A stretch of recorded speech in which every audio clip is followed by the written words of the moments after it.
Kayo ang dahilan kung bakit di ako sumuko sa mga bagay na kung ba't ang luha ko'y tumulo. Ito ang mensahe ko upang aking ipahatid sa mga tropa, kaibigan, kapangkat at kapatid. Pasasalamat kong kay tagal ko nang gustong sabihin. Ang puso ko ang gumawa nitong aking awitin. Para sa inyong lahat, ito ang tanging paraan sa mga taong para sa akin ay palaging nandyan. Hambog.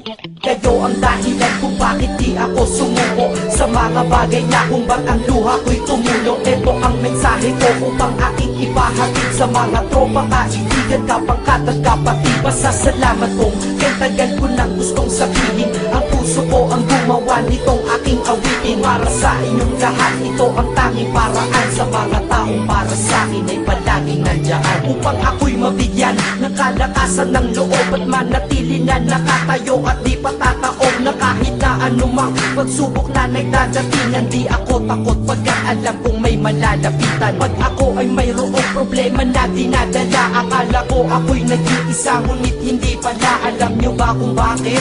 Kasi andyan sila, handa na iabot ang tulong nagmula sa kanila. Walang reklamo at walang hinihingi na kapalit. Kaya di lang kaibigan turing ko kundi sang malapit na kapatid. Sila'y kinikilala kong ikalawa na pamilya. Wag ko daw isiping mag-isa ka pa. Dahil sila'y aking sandalan, di ako pinabayaan. Damahin ko kalungkutan, di nila pinapayagan. Kung wala kayong lahat kaibigan ko, marahil wala na rin ako. Ngunit nandito pa ako dahil kayo ang dahilan kung bakit di ako sumuko sa mga bagay na kung ba't ang luha ko'y tumulo. Ito ang mensahe ko upang aking ipahatid sa mga tropa, kaibigan, kapangkat at kapatid. Pasasalamat kong kay tagal ko nang gustong sabihin. Ang puso ko ang gumawa nitong aking awitin. Para sa inyong lahat, ito ang tanging paraan sa mga taong para sa akin ay palaging nandyan. At di kayo nawawala at di ako tinalikuran. Yan ang dahilan kung bakit hindi ko kinalimutan ang aking pinagmulan. Pakikisama nangunguna pag nakita ka ng tropa, sasabihin shot ka muna. Pag nabadrip sa pamilya, lalabas ka lang ng bahay. Lakad lang ng konti, andyan sila at merong tagay na inyong pagsasaluhan at inyong pinapaikot. Simpleng tulong yan nilang unti-unting pinapalimot. Ang problema mong pasan-pasan sa mga pangyayari sa tahanan o sa pera o kahit pa sa babae. Kahit sa gulo o away, tila ba mga sundalo, di pwedeng maiwan ang isa manalo o matalo. Ganyan ang kaibigan ko, mas kilala bilang barkada. Kung ako'y mamamatay na bukas,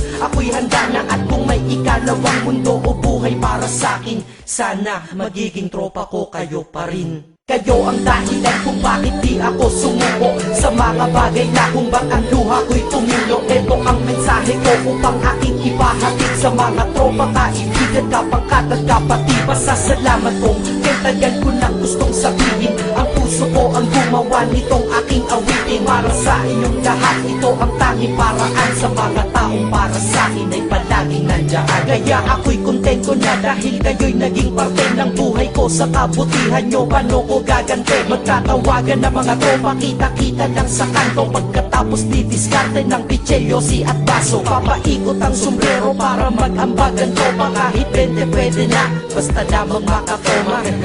Ganito kami, at least magkakaramay. Kaya wag kang magtaka kung ba't masasaya ang tambay. Dahil tambay ay binubuo ng samahan na tunay. May kaibigang adik, mabait, iba ay merong sungay. Oo, iba-iba ang aming mga katauhan, pero iisa ang grupo pag sa trip at kagaguhan. Pag ika'y nalulungkot, kanino ka ba lumalapit? Pag nais mong bumitaw, kanino ka ba kumakapit? At kanino ka lumapit sa oras ng kagipitan? San pa ba? Diba sa kaibigan? Kayo ang dahilan kung bakit di ako sumuko sa mga bagay na kung ba't ang luha ko'y tumulo. Ito ang mensahe ko upang aking ipahatid sa mga tropa, kaibigan, kapangkat at kapatid. Pasasalamat kong kay tagal ko nang gustong sabihin. Ang puso ko ang gumawa nitong aking awitin. Para sa inyong lahat, ito ang tanging paraan sa mga taong para sa akin ay palaging nandyan. Salamat. Acero Records, Sad Productions, hambog ng Sad Pro Crew.